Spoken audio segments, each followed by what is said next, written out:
does your vision for your life and the vision for your money align together? When you have a vision, then you have alignment. When you have alignment, then you can move forward. And I say that is the foundation for everyone when it comes to money. It's not, do you have a six-figure job? It's not, do you make $1 million a year? It's not how much debt you have. It's what's the vision. When you have a vision, we can build on top of that and we can go to the next step on whatever step that is. Welcome to Business with Purpose. I'm your host, Molly Stillman, and this show is all about bringing you the stories behind the brands, the companies, and the small businesses that are changing the world. Each week, I get to sit down with an incredible entrepreneur, business owner, community leader, nonprofit director, speaker, author, painter, activist, or just an incredible person who is trying to make a positive impact not only through their personal life, but also with their career. My goal each week is to show you, the listener, that whatever you do, wherever you are, you can make an impact. My guest this week is Anthony ONeal. He is a #1 national best-selling author. He's helped over 250,000 people set out on a path toward a debt-free life with his chart-topping book, Debt-Free Degree. He has reached over 15 million people in 15 different countries through his podcast called The Table, where he just keeps it real, relevant, and relatable. Apart from teaching others how to obtain mental, spiritual, and financial freedom, Anthony's mission is to also help singles maximize their single season with both intention and grace. When he is not interviewing experts and thought leaders on his popular YouTube channel, you can find Anthony golfing or on an adventure with his beautiful all-black German Shepherd, Raven. I was so excited to sit down with Anthony. I have followed his journey for quite some time, and it turns out we have kind of a lot in common. And it was just, he was so good. I mean, he went from being homeless and deep in debt to being a personal finance expert and the CEO of his own company. He is just an incredible person. He's an incredible human being. He's funny, he's relatable, and you are going to absolutely love this episode. So without further ado, on to my conversation with Anthony ONeal. I am so pumped to have Mr. Anthony ONeal. Can I call you Mr.? I don't know why that's how I chose to introduce you. You can call me whatever you want to call me. I'm so excited to have Anthony ONeal on the show today. Anthony, welcome. Oh man, Molly, thank you so much for having me on. I've been looking forward to this. This is going to be awesome. Let's just kick it right off, and I'm going to have you give me the Anthony 101. So tell us who you are, what you do, and how you got to where you are today. Oh man, that's a long story, but Molly, I keep it short, sweet, and simple for you. You know, some people call me AO, short for Anthony ONeal, and I am just a man who's passionate about teaching people how to get out of debt, teaching people how to build wealth, and really have a special message in my heart for single people, really how to maximize their single season. And so I grew up in a very strong Christian faith home, right? I have a Christian background. I have 4 loving parents, 2 biological parents, and 2 step parents. And I really hate that term step because my other parents are dope parents and they love me like I was theirs. And so growing up, man, I couldn't go to dances, Molly. I couldn't do a lot of different things, man. You know, it was, if it wasn't school and if it wasn't church, I couldn't do it. And so we had 2 important conversations growing up. And one of them was, you know, hey, if you get pulled over by the police, this is what you do. Call mom and dad. And here's the other one. Here's how to get into heaven. Never had a conversation about money. Never had a conversation about wealth. Never had a conversation about, you know, how to really be successful in life. It was just church and school. So when I graduated high school, I'm a free man. I'm like, man, bump the church, bump God. I'm about to go do me. I'm about to go have my own little life. And unfortunately, I racked up about $35,000 in debt within a matter of like 5 to 6 months of me graduating high school. Kicked out of college for making a bad decision, homeless by the age of 19 years old because my parents wouldn't let me come back home because they were disappointed in some of the decisions that I made. And their perspective was like, hey, since you think you're a grown man, you got to live with those consequences of the choices that you made. And so at the age of 19, I'm homeless, contemplating suicide. I am blaming everyone else but myself. And I quickly realized during that season that the caliber of my current president at that time was determined by the choices that I made in my past. And that if I was going to change the caliber of my future, then I need to change the choices that I was making during my present. And so I did just that. You know, I changed the choices. got back on my Christian walk. And then honestly, I just said, you know what? I'm sick and tired of being sick and tired. I'm sick and tired of living paycheck to paycheck. I'm sick and tired of impressing people who didn't have my back when I really needed them. And so I went out there and got 3 jobs, got out of debt, and really said, you know what? Hey, I'm going to take this message and teach it to people who look like me and people who want to hear this message. You know, there's 2 kind of ways when it comes to money. When I look at it, people who want to use OPM, other people's money, and people who just want to remain debt free. And so I started doing my research on who's out there teaching what I want to learn and what I want to rock with. And man, had the opportunity to run into Dave Ramsey and learn his particular wisdom and knowledge around finances. And man, I jumped on his plan. The next thing you know, I'm on his team for 8 years, traveling around the world with him and helping people get out of debt, helping people build wealth. And then just recently transitioned out to do it on my own. And man, that's just my heart. My heart and passion is to share my message, share my story. I'm 37 years old. I'll be 38 this year, and I'm completely debt free. The only debt I have is a mortgage payment. And I just want to teach people, you know, it's possible. You can have your dream life, your dream house, your dream car, your dream lady, your dream man, your dream kids without racking up debt. But we got to maximize the season that we're in, and we got to take debt off of the table. So that's a little bit about me, my story, and my journey. Okay. So your story is so similar to mine. It's a little bit terrifying. It's like it's a little bit terrifying. I'm 36. I'll be 37 in August. So we're close in age. I mean, obviously some differences. I didn't grow up in a like real strict Christian home. My parents were Irish Catholic. You know what I mean? So like, it was just it was a different, and let me just say, and my dad listens to my show sometimes, I had the most amazing parents, Absolutely. parents. Agreed. But like all parents, not everybody, they weren't perfect, and that's okay. Right. And very similarly, did not talk about money. There just really wasn't a discussion about money. I knew that we were poor. I knew money was tight, but they kept a lot of that from me and didn't really teach me about money management. Fast forward a couple years, I'm less than a year out of college, and I was $36,000 in consumer credit card debt. And I had made some really poor financial decisions, realized that I needed to get out of that debt and that I had gotten myself into trouble. And the only person that could get me out was me. Long story short, I get saved. I come to know Jesus. I pick up 4 jobs to get out of debt and eventually became debt free. And to this day, my husband and I, we are both debt free with the exception of our mortgage. My husband's actually a financial advisor. So it's so funny how similar there are so many really similar, like even the fact that you were $35,000 in debt, I was $36,000 in debt. Like it's just a really similar story. And just kind of, we got there different ways, but like, and we both learned like, all right, we made these mistakes, got to learn from our mistakes. These are consequences, which I feel like is like what I tell my kids all the time is like, you made that mistake. There's going to be a consequence.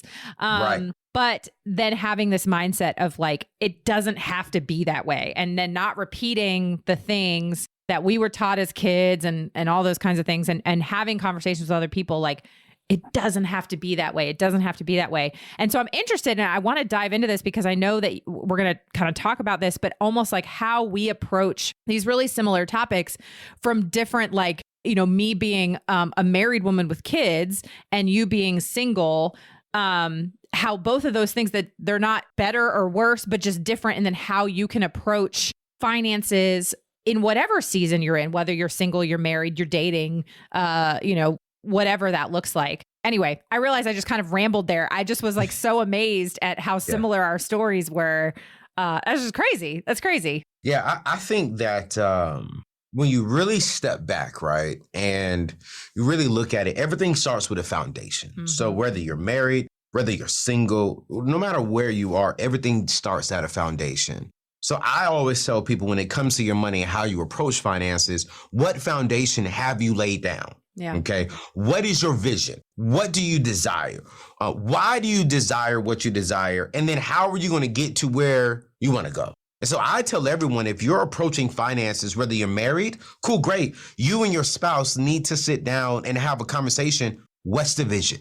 If you're single, you need to sit down and ask yourself, okay, what's the vision? Where do I want to go? What do I want to do? And here's what I realized, Molly. A lot of people don't know how to write a vision for their life. Yeah. A lot of people don't know what it means to sit down and sit here and say, okay, hey, what's the vision? A lot of people think, okay, the vision is to get a house. That's not the vision. Mm-hmm. You know, the vision is single people. I want to be a doctor. I want to be a lawyer. That's not the vision.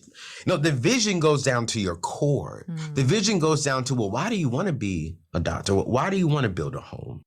Your vision gets down so deep into you that when you start thinking about your vision, when you start thinking about your why, it gets you emotional. And when it gets you emotional, you get a little bit of tears coming out. Little verklempt. Right. Exactly. You know what I'm saying? And then that pushes you to keep going. And so I tell everyone, start with this, write a vision for your life, and then have a vision for your money. Those are two different things. A vision for your life is, hey, I want to be debt free so I can build wealth, so I can leave legacy for my kids. Cool, great. Does that coincide? Does that match the vision, AKA budget for your money? Okay. If you're saying I want to be debt free, cool. Are you budgeting every month and allocating funds to pay off your debt? Let's say if you're out of debt and you're on to the second part of your vision for your life, which is to start building wealth. Cool, great. Does your budget show that you are putting money into investments, putting money into a 401k, into a Roth IRA? Does it show that? Does your vision for your life and the vision for your money align together? When you have a vision, then you have alignment. When you have alignment, then you can move forward. And I say that is the foundation for everyone when it comes to money. It's not, do you have a 6-figure job? It's not, do you make $1 million a year? It's not how much debt you have. It's what's the vision? When you have a vision, we can build on top of that and we can go to the next step on whatever step that is. Yeah. You know, it's so interesting that you say that because, you know, just in my particular line of work, but then also, you know, being married to a financial advisor. And sometimes I'll hear him talk about some of the stories that, you know, of his clients. And he said, it's just fascinating to him. Like he has some clients who make astronomical amounts of money that it just absurd how much money some of these people make.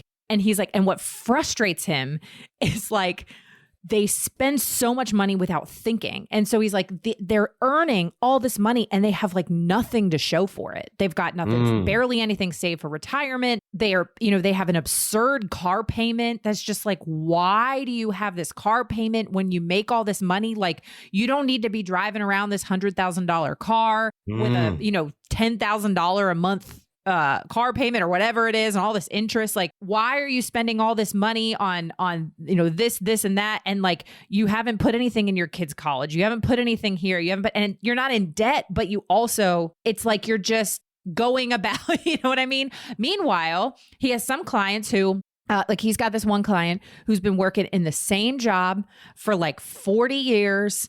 He makes, you know, less than 6 figures a year, but he and his wife, they're real frugal. They live in the same house they've always lived in. They drive a 20-year-old car. Like but they live within their means and they have like $8 million saved for retirement. You know what I mean? So then, but he's like, then what happens is then that person, like, they just can't retire because they can't imagine what they're going to do with their life when they're not working. And then they have all this money saved for retirement, millions of dollars saved for retirement that they're never going to touch in retirement because they can't break those habits, which is not a bad thing. But he's like, it's just so interesting to me how you'll have these people who you say, oh, well, that guy has made $65,000 a year for, you know, the better part of 40 years, you know, with inflation. And he's got millions of dollars saved. Meanwhile, you've got this guy over here who's in his mid 30s making $500,000 a year and has nothing to show for it. And like what drastically different approaches to finances. And he said, sometimes I just like, as an advisor, I just like banging my head against a wall. Like, do you hear what I'm saying? Like, do you want to take my advice? But that really speaks to that idea of this. What is your foundation for your money? What is the vision for your money? And how do you really set that up in a way that where you can live free? Right? Here's the thing. It goes back to that vision. And again, when I meet and counsel people like that, right? I remember I met a guy similar to what your husband was saying I met a guy who made $1 million a year, but he lives paycheck to paycheck. Yeah. But then I know several school teachers, like your husband said, who make $50,000 a year, have $2-3 million sitting in their 401ks and their Roth IRAs and all their investment accounts. And people frown upon them like, oh, they're not making a lot of money. But here's the thing. They had a vision and they stuck to the plan to get to their vision. And I think that for me, it's, man, a lot of people focus on the income. When your income is your number one wealth building tool, but I really do believe there's something before that. It's the plan for the income that you have that is your truly wealth building tool. And you stick to that plan. So I always tell people, man, all day long, I follow the Dave Ramsey principles when it comes to the baby steps. Get out of debt, fully funded emergency fund, and then it's simple. Invest 15% of your income. Bottom line. I mean, that's easy. If you make $1 million, invest 15%. If you make $50,000, invest 15%. Yes. If you make $10 million, invest 15%. It's easy. And if you just follow the plan, you're going to be wealthy. But the problem is people think, well, because I make $500,000, I need the Bentleys. Well, listen, I'm not knocking that. If you make $500,000, you ain't got no debt, and you're investing, go get the Bentley. Just save for it and pay for it cash. Why sit there and pay interest, like you said, and have a $10,000 car note, a $5,000 car note? No, man, just stack up your money, pay cash for it, as long as you have the foundation covered. As long as you are investing, as long as your kids are taken care of, as long as your bills are paid, and as long as you're living within your means, man, listen, you can honestly afford a Bentley, a Rolls Royce at $500,000, because when you really look at it, if you have no debt, you can do that. The problem is where you can't afford it is that you're putting all of your money into material things, but then now you have nothing invested. Yeah. And so I always tell people, follow a proven plan. When you follow the proven plan, you can do it. I have a real nice car, but I waited. Yeah. And I saved because I wanted to make sure that I had my foundation covered. Yeah. And so, and then I think too, one of the things, Molly, that I love about this, right, is I want people to see, some people who know what I drive, they're like, oh man, it's just too much money. Well, listen, everyone has the right. I think financial freedom gives you options. It gives you choices. I don't have to do what you, Molly, say you think I should do. And you, Molly, don't have to do what I think you should do. It's we worked hard to get out of debt to do what we want to do. Whether that's go buy a vacation home for you and your kids. And one of my friends plays in the NFL, right? And he makes a whole lot of money. Yeah. And his house, smaller than mine. Yeah. Doesn't drive a big end car. But check this out. He'll spend $100,000 on a vacation for his family. Yeah. 2 times a year. Yeah. And he was like, I work hard so I could do what I want to do. I value experiences with my family. So I'm going to spend $100,000 to take my family of 6 to Greece. So my kids at 12 and at 15 can experience something that I didn't experience. So I have no problem spending that kind of money on that. Yeah. Well, for me as a single man, I'm not spending $100,000 on a vacation, So I think for me, get the vision, get on a proven plan, live within your means, get out of debt, invest 15%. When you do that, you go do what you want to do and experience life the way you want to experience life. And don't be ashamed of it. And don't allow people to tell you what you shouldn't do as long as your foundation is covered. Yeah. That's just my thoughts. And I think absolutely. I completely agree. And I think also understanding, like, so much of it is mindset based, obviously. It's just like the 2 examples of the people that we were talking about is like, you have the one couple that just makes so much money and just spends and spends and spends versus like kind of an old school couple who probably like, parents were Great Depression era and like, they just don't spend any money. And it's just a mindset thing. And it's not necessarily, or it's really, I think, seeing money as a tool. Money is a tool. Money's not, inherently bad. It's not inherently good. It's a tool, and it's how you use it and what the mindset you have in your approach to your finances, whether you're married, whether you're single, like you said, that having that foundation, having that vision for your money that then can be a tool to, if you've got no debt, you've got, you're investing, you're giving, you're generous. And then yeah, you want to save that money and go buy yourself a Bentley, or you want to go buy yourself a Tesla or whatever it is. Whatever. Do it. Yeah. Do it. Do it. For my husband and I, like we, our dream was to buy land and start a farm.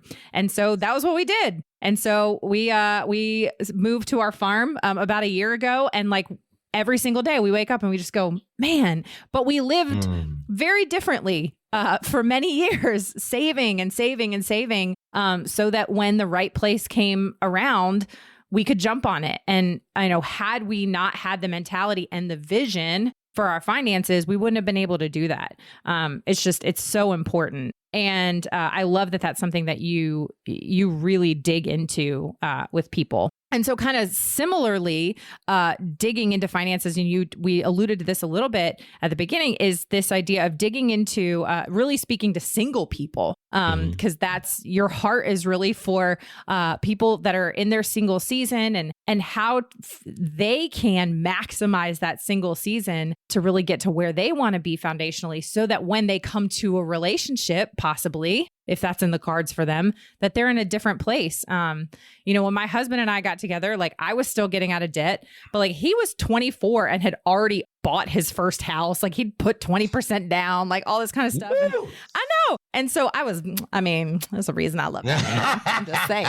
But he was really good with money. I was not. And we learned to kind of balance each other out, so to speak. I don't know if that's really the right thing, but he came from his single season prepared financially. Yeah. I was not. I had some work to do, but I was really determined to not bring any of my debt into the marriage. And so I worked my butt off to make sure that didn't happen. So anyway, can you speak to that? Can you speak to why this is something that you're really passionate about? And also the fact that you've just launched a course on this exact topic, and what it's all about, who it's for, like such as.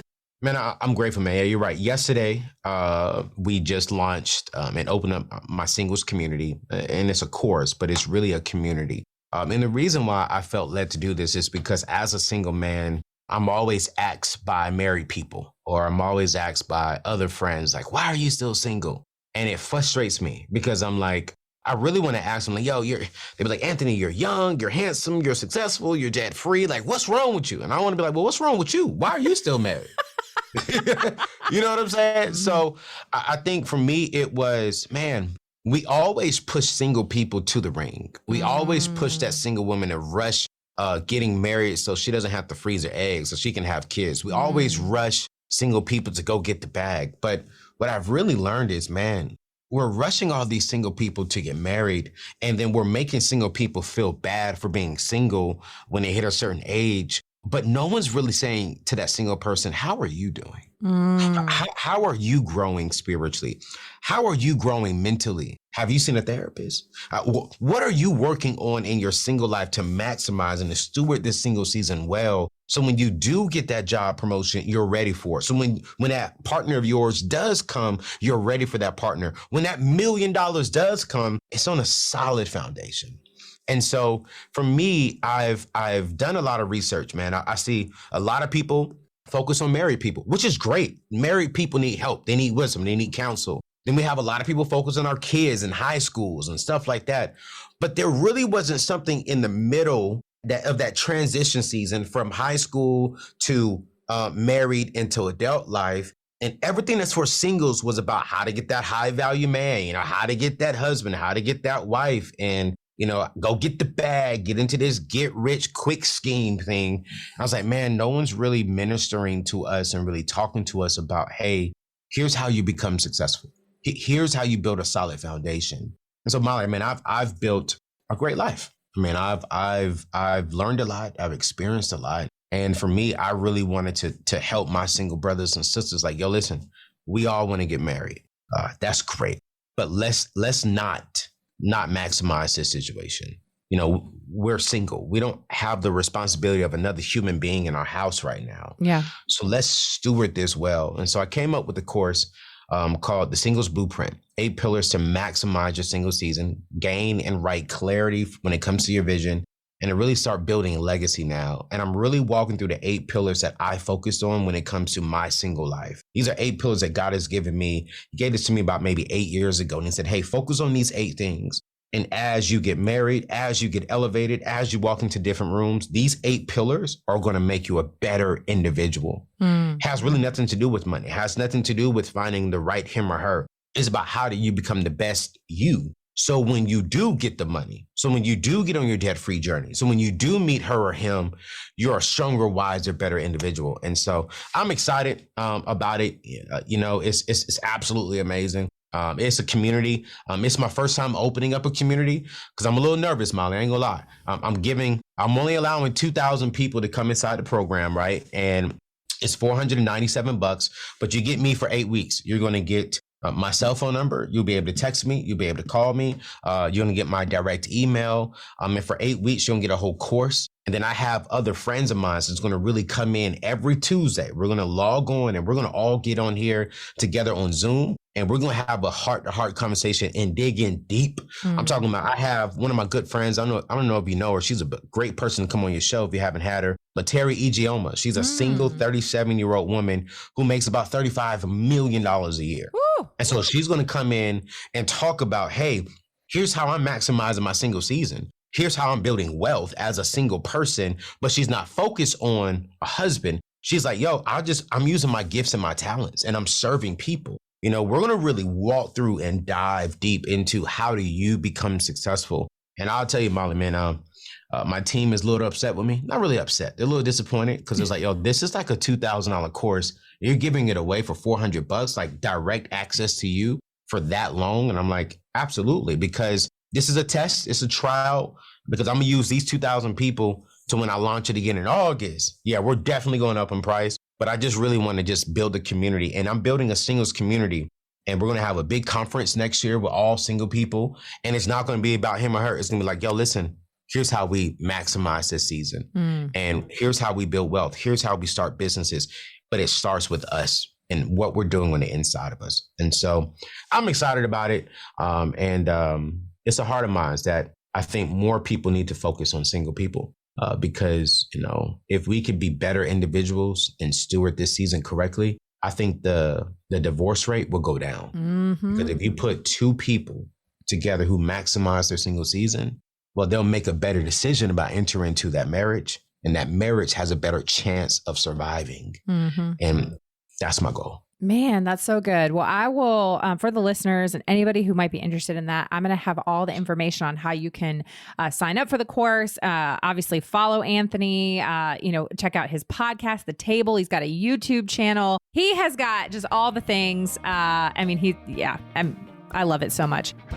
I'm going to take a quick break from my chat with Anthony to thank our partner of the show, and that's Mamasuds. Are you looking to clean up your household cleaning products this year?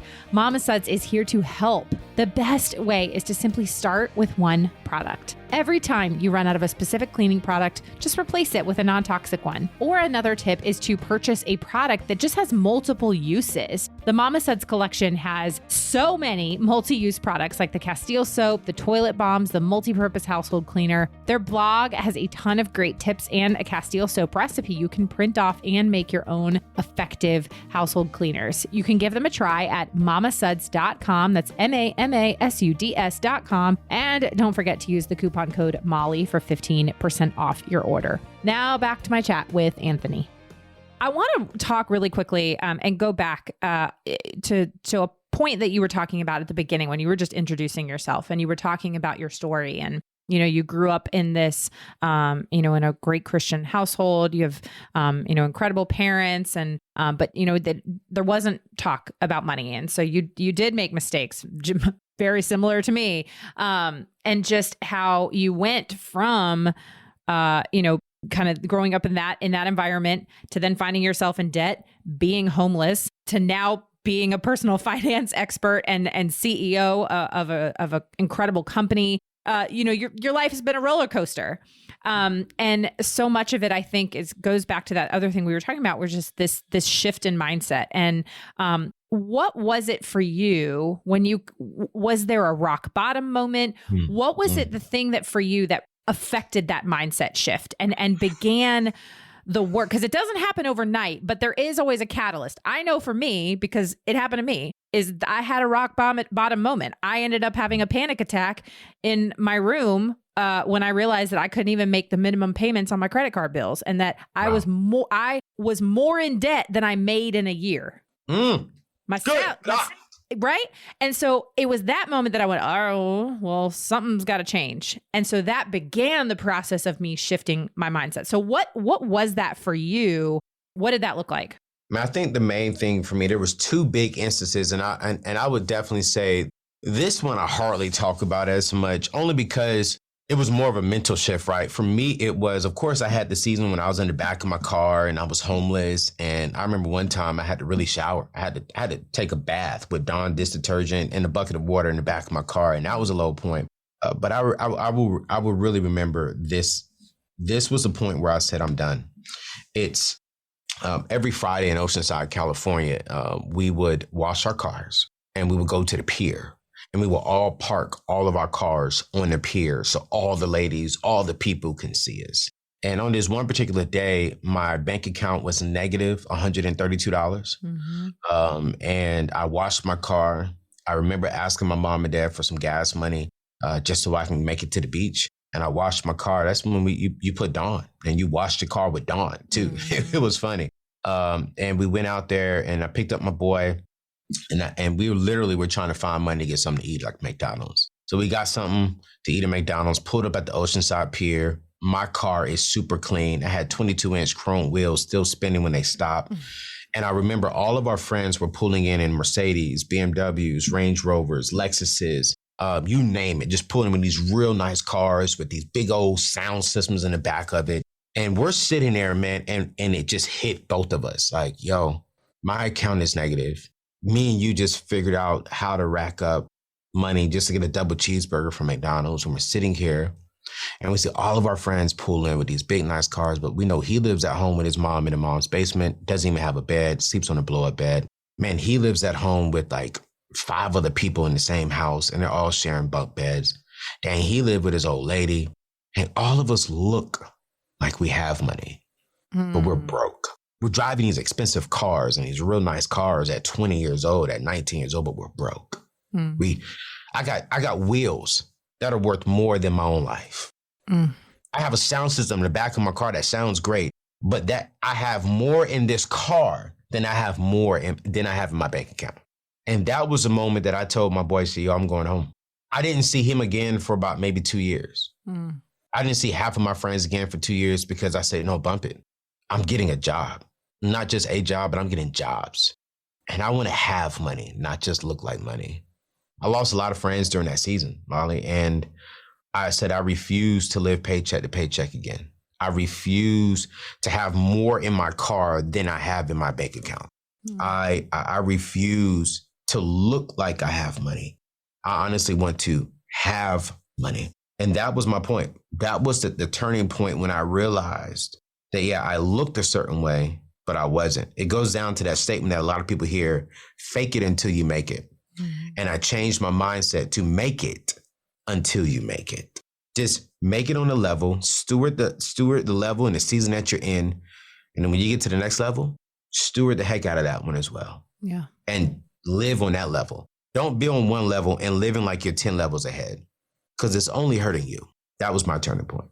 Man, thank you for sharing that. I'm curious, you have over the last 8 years, especially working with Dave Ramsey and now, and obviously hosting the podcast that you host and, your YouTube channel, you've talked to people all the time from all different kind of across the spectrum. And I know just from the little bit of research and interviews I've heard sometimes is like when you talk to people, especially that maybe are stuck in that mindset of wanting to live outside of their means or not talk about money. Like, we're just not going to talk about it because, like out of sight, out of mind. How many people live like that? Is there a common thread that you see in the mindset of those people, or or not? I mean, I'm not even sure, like I'm 100% sure what I'm asking. I think it's just, I'm so fascinated by this because again, that's my story. I saw it in yours and I hear it all the time when my husband talks about some of his clients. Like, is there a common thread and what can we be doing as people, maybe within our own family units, within our, friend communities, to be having some of these conversations that, maybe could change somebody's life, and their mindset and their view on using money as a tool and finances. I don't know. Does that make sense? Yeah, it does, man. I think one of the most common mindsets that I meet, that I come across within like my particular tribe, right, is that debt is normal. Yeah. That everyone's going to do this. This is normal. So I'm okay. Mm-hmm. And no one wants to be uncomfortable and be unnormal, if that makes sense. Oh, if that's absolutely. Proper grammar. No one wants to be the weird one. No one really wants to stand out. Everyone wants to say, oh, cool, everyone else is doing this, so I'm just going to do it. And I refuse to be that guy. And I refuse to teach that within my brand. I don't want my tribe, my followers to be normal. Yeah. I want them to be unique. I want them to be special. I want them to stand out. I want them to have freedom. I want them to have options. And so one of the most common mindsets that I am breaking right now in my current tribe is you don't have to be normal. You can be different. And when you're different, you're making a difference. And so that's one of the main things that I'm really seeing within new people who come into my tribe is, well, everyone has a credit card. Okay, cool, great. If you have a credit card, are you carrying a balance? Are you paying interest? Are you in debt? Because here's the philosophy, and a lot of people get surprised when I say this, but it's true. One of my mentors, he has a credit card, and he pays it off every week. He doesn't carry a balance, right? So I do believe that there are people in the world who can have a credit card and steward it well, but the majority of the world cannot do that. Mm-hmm. And so I teach to the majority, not to the minority. And I'm like, hey, we got to shift your mindset. Just because you see them doing it doesn't mean you can do it. And so that's just one thing that I'm doing is really breaking that mindset. And I'm seeing change. I'm seeing hope. I'm seeing freedom happen within our community. Man, I think it's awesome. And I love the work you're doing. And I love that you saw this void, especially speaking to people who are in that single season. And I have some of my dear friends are in their single season, and like, I'm going to be sending them your way. Cause there's stuff for married people. There's stuff for people who want to get married but really focusing on how do you maximize that single season? How do you really, build that vision for your finances, so that you can see money as a tool, and that creates generational change. That creates legacy. It's powerful. That's powerful. All right, Anthony, I could have you on for a long time, but we're going to transition to the get to know you round. Okay. So are you ready for the get to know? I'm ready. All right. Yeah. Question number 1 is, what is your current guilty pleasure? Oh man, guilty pleasure.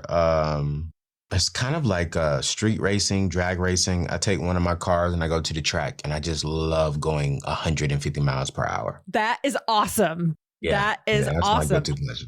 Oh my gosh. I love it. Okay. What makes you laugh the hardest? Bad Boys. Oh, like the movie? The movie. Yes. Okay. It is. I crack up laughing I could watch it every day and I will crack up laughing the same way. Bad Boys 2 is one of my all-time favorite movies. I love it so much. The scene when when he like, oh my gosh, where is he drunk and he's like, he's talking to Will and he's like lifting his shirt up and he's like walking up. That whole scene makes me laugh so hard. Anyway, it's a fantastic movie. Great soundtrack too. Yes, absolutely. Excellent soundtrack. Okay. What is the best or most interesting thing you have read or seen this week? Read or seen? Oh man, this week, I can't speak for this week, but I can speak for a few weeks ago, the Super Bowl. Ooh. Oh, that halftime show. The halftime show. Can we do a whole podcast epic. On that? Oh my gosh. Yes. I mean, just to see all the old heads from when I was growing up. Mm-hmm. Oh man, Mary J, Dr. Dre, Snoop Dogg, so 50 good. Cent. Oh, it was so good. Oh my gosh, it was so good. It's so funny. The interview I did right before this was a guy by the name of Tyler Merritt. And Tyler and I literally sat and talked about the halftime show for like 20 minutes. Man, that set was just amazing. It was so good. I was just like, yo, they put energy in it. So I would say, I can't speak for this week, but like a few weeks ago, that was epic. That was epic. Yeah, it was epic. Epic. Yes. I just, and the surprise visit from 50 Cent, just hanging upside down. I was like, what is going on right now? Oh, my kids were looking at me like, why does mom know all the words to these songs?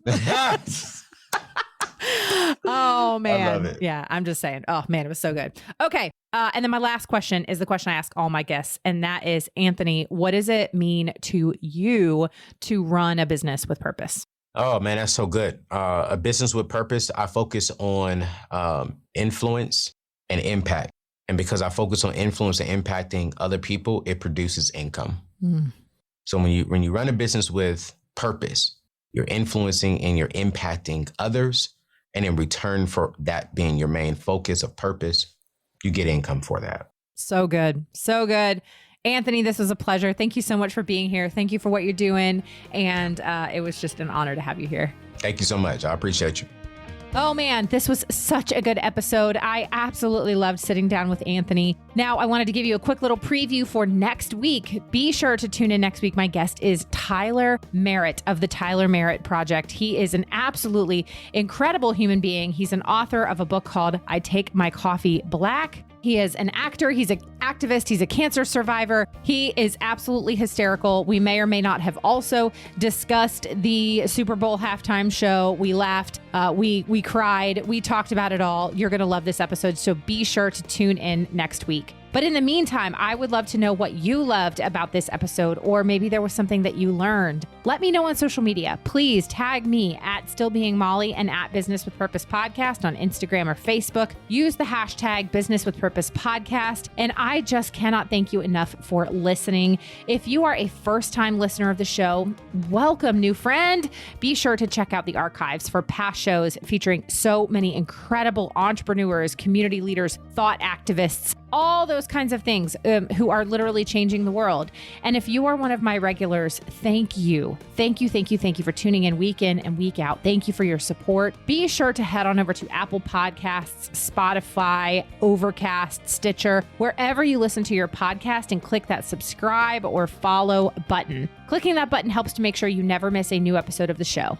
And would you do me a favor? Would you leave a review? Would you recommend this show to a friend? It's totally free for you to do, and it means the world to me and helps this show grow, and it helps us reach new people. You have no idea how much I appreciate it. Send me an email, hello@stillbeingmolly.com. You can reach out to me. Let me know who you want to see on the show. What are some things that I can do to serve you better? Thank you so much. As always, this show is edited by my incredible team at Third Wheel Media. Now, thank you so much for listening. Go do something good with purpose on purpose.